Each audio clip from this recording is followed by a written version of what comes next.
Let's be real, the world of supplements can be super confusing. You see promises everywhere, right? Especially for things that claim to boost your energy, your performance, just your overall vitality. Today, we're gonna cut through all that noise. We're gonna get some clear, science-backed answers on a really popular herb, Tribulus terrestris.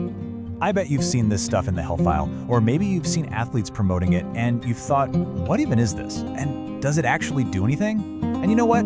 That's a totally fair question. So in this explainer, we're gonna dive into the science and see what's really going on behind all that marketing. All right, so first things first, let's get to know what we're talking about. While Tribulus might feel like some new trend in the fitness world, its roots, well, they go back thousands of years. This is not a new discovery at all. It's more like an ancient remedy that's finding a whole new audience today. So, Tribulus terrestris is a plant, and it grows in warm places all over the world, like Southeast Asia and Africa. It's kind of famous for its spiky little fruit. But the part scientists are really interested in are its active compounds, specifically these things called steroidal saponins. You can just think of these as the natural plant chemicals that are believed to be the source of all its potential health effects. And get this is not a new idea. For centuries, this plant has been a major player in both Ayurvedic medicine in India and in traditional Chinese medicine.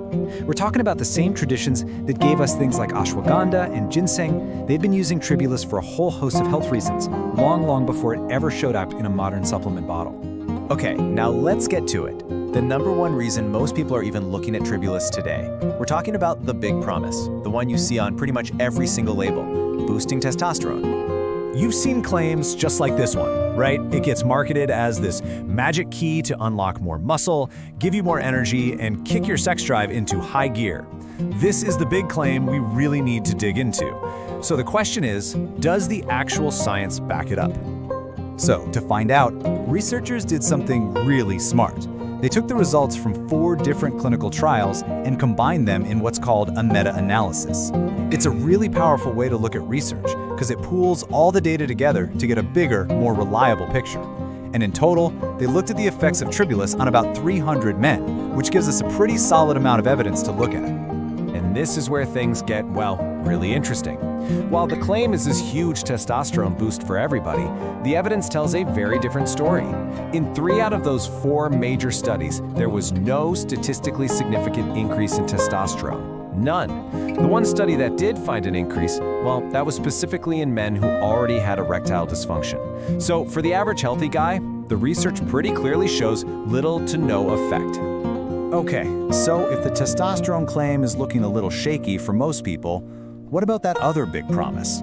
I mean, some marketing even goes so far as to call Tribulus a natural alternative to prescription meds for sexual function. Let's see what the evidence says about that. Now, the best piece of evidence we have for this comes from what scientists call the gold standard of research. It's a randomized, double-blind, placebo-controlled trial. This study looked at 180 men who had mild to moderate erectile dysfunction.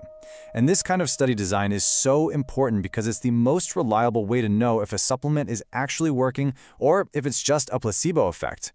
So what did they find? Well, the men taking Tribulus actually reported significant improvements pretty much across the board in their sexual function, their satisfaction, their desire, the whole experience. And what's really great is that in this very high-quality study, they didn't report any negative side effects. So this is where the evidence for Tribulus starts to look a lot more promising. But, and this is a really crucial point, we have to be careful here. While that one study was really strong, when researchers looked at all the evidence for sexual function, they found a lot of the other studies had a high risk of bias or just weren't designed very well. So because of that, the overall picture is still considered mixed. All right, let's pause, because now we have to talk about the most important part of this whole conversation. Before you even think about taking any supplement, we have to talk about safety. Your well-being is the #1 priority, so let's be crystal clear about the potential risks. So for most people who do experience side effects, they tend to be on the milder side, and usually they're digestive issues. We're talking about things like stomach cramps, maybe some heartburn or reflux or diarrhea. A few people have also said it can mess with their sleep a bit, but I have to be really clear about this. Even though it's generally considered safe, there have been some very rare but also very serious case reports of kidney and liver failure linked to using it. This is exactly why it's absolutely essential to approach this supplement with caution, and please talk to your doctor first. In this this is another huge one you need to be aware of. Tribulus can interact with some really common medications. It might lower your blood sugar, which could be really risky if you're on diabetes medication. It might also increase the effects of blood pressure meds, and it could potentially interact with blood thinners or lithium. And this isn't even a complete list, so again, talking to a doctor or a pharmacist is so important. So let's just put it out there, plain and simple. Who should absolutely stay away from Tribulus? Well, that includes women who are pregnant or breastfeeding, anyone with a hormone-sensitive condition like prostate or breast cancer, people who already have kidney problems, and of course, anyone taking those medications we just talked about, unless you have explicit direct approval from your doctor. Okay, we've looked at the history, the claims, the science, and the safety. So let's pull all of this together and figure out what's the final verdict. And maybe more importantly, what does all of this mean for you personally? Here's the bottom line. The evidence suggests Tribulus may have a real benefit for libido and sexual function, but, and this is key, this effect seems to be strongest in men who are already dealing with some level of dysfunction. For healthy guys looking for a boost in testosterone or athletic performance, it likely won't do much of anything. And finally, it really seems that the quality and where the herb is actually grown matters a lot, with research often pointing to Bulgarian extracts as being the most potent. So we end with a question that only you, and hopefully you in a conversation with your doctor, can answer.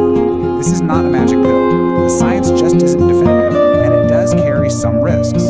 So you have to ask yourself, for your own personal situation, do the potential and likely modest benefits for sexual health outweigh all the scientific uncertainties and the potential side effects? The power to make that